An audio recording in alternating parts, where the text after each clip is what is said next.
To begin, you want to watch my video on disconnecting the batteries. Then I removed the BCM, and later I'll show you how I made a cool service hatch instead of removing all the trim like I did here. And opening up the BCM, things look nice. There's no leaks, there's no burns. But we'll find out later that there's a lot more involved when determining BCM health. Now, preventatively, I put in some 30 amp fuses between the BCM and the harness connectors to help stop the BCM from overdrawing current and basically melting the car. Fast forwarding a week later, I decided to cut that service opening to make life a lot easier removing the BCM in future. Plus, I installed this really neat 3D print access hatch. And another week later, it's time to take the BCM for some surgery. Now, fortunately, I have a friend called Ed who has some experts at his place, so maybe they'll see something that I didn't catch. Take a look at this one. Oh, you're kidding. So that is a crack there. So that one looks like it's starting to fail,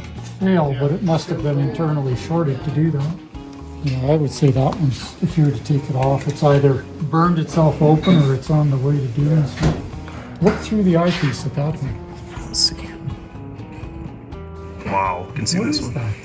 I'm just lightly going at it with the tip of this knife. So this one, maybe it overheated somewhat. Here's another one.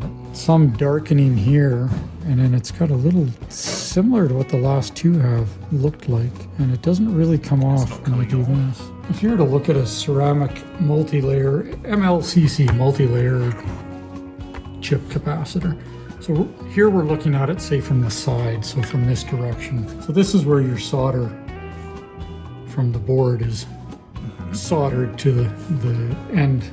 But if you were to x-ray it and look inside, the way that they're made is they have plates. Capacitor is really just two plates, at least, separated by insulators. The way you get more capacitance is either more surface area or more plates, thinner insulator.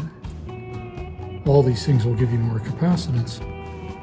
Well, to make higher capacitance but keep it really small, what do? They stick as many plates in as they can. So you see the plates are alternating here. This group of plates is attached to that end, that group of plates is attached to that end. In theory, they're all separated. They should never short.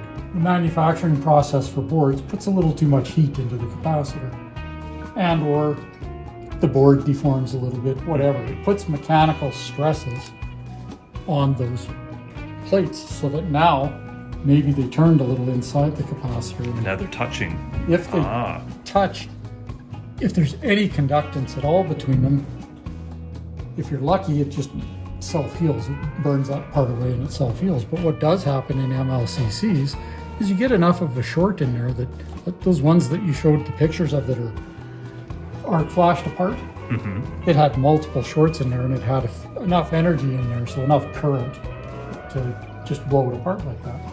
I would do all of these ones, replace them, but I would try to figure out what their value is. Yeah, you gotta find that out first. And this is where Ed went through the very tedious process of figuring out what the values were off those small ceramic capacitors. So that's 0.1 microfarad, that's 1 nano, okay? Those were the three little guys here, and there was one guy here. Yep. Those are 1 microfarad, those big ones, okay? That's those. These guys. Yeah. 2 here, but the strange thing is this one here is 2.2 nano. This one here is 1 nano. This one here is 1 nano. 2 nano, 1 nano on this strip. They're all in parallel. This one is 1 nano. This one is 10 nano. What about the other two? It's 2.2 nano. And the last one on this strip is 100 nano. So we got 100 nano, 10 nano, 2 nano, 1 nano. Alright, it has been a couple of weeks, and what did we find out about the SL55 after the BCM repair? Well, in summary, it works. Typically, I used to leave this car for over a month, maybe 2 weeks, and you would actually have a phantom drain, and it would say accessory power is limited, whatever. It's a typical thing. It happens pretty much to all R230s at this point.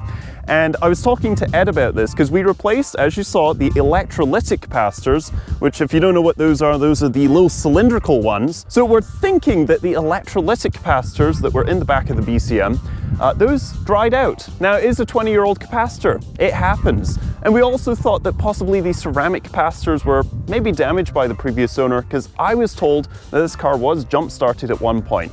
And the one thing that can get seriously messed up when you jump start one of these, an R230, is the BCM, specifically those ceramic capacitors, which do cause the fires. There's no other way around that. Now you can buy a replacement module. There is actually a guy that makes a replacement module for this. However, I wouldn't recommend that. As we've just proved here, you can keep the BCM going. All you really need to do is replace those capacitors, the ceramic and the electrolytic. And I will admit, it is a very, very difficult process to do if you haven't soldered before, but if you can find somebody to do it preventatively. So if this helped you, maybe subscribe, maybe comment. I will try and answer all the comments that I get. There's nothing wrong doing stuff yourself and saving a little bit of money. So make sure you don't miss out, and I will catch you in the next one.